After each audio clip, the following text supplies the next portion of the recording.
ఇక్కడున్న చాలా మంది రైతులు ముందుకొచ్చి వాళ్ళ భూముల్ని నిజంగా చెప్పాలంటే త్యాగం చేసి ఇక్కడ ఒక బ్యూటిఫుల్ అమరావతి, ఒక ప్రపంచంలోనే ప్రసిద్ధి చెందిన అమరావతి కట్టడానికి మా భూముల్ని మేము ఇస్తున్నామని చెప్పి ముందుకొచ్చి భూములు ఇచ్చిన చాలా మంది అమరావతి రైతుల తాలూకా పుణ్యఫలం ఈరోజు మేమందరం కూడా అనుభవిస్తున్నాం. అటువంటిది ఆ టైంలో 2018 లోని 12-11 అంటే నవంబర్ 12, 2018లో దీనికి శంకుస్థాపన జరిగింది ఈ బిల్డింగ్కి. మళ్ళీ 5 సంవత్సరాలు దీన్ని పట్టించుకున్న నాదులు కూడా ఎవరూ లేరు.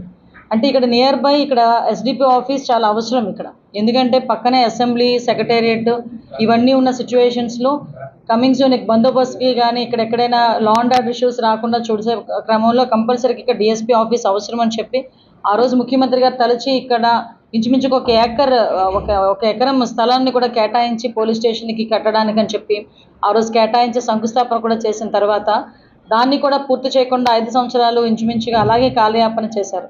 మళ్ళా తిరిగి ఈరోజు అమరావతి రైతుల పుణ్యఫలం, అమరావతి రైతుల కష్టం. నేను ఇందాకే చెప్పాను, మేమందరం ఇక్కడ ఎలా కూర్చోగలుగుతున్నామంటే ఆ రోజు అమరావతి రైతులు అందరూ పడ్డ కష్టం, 5 సంవత్సరాలు పడ్డ కష్టం.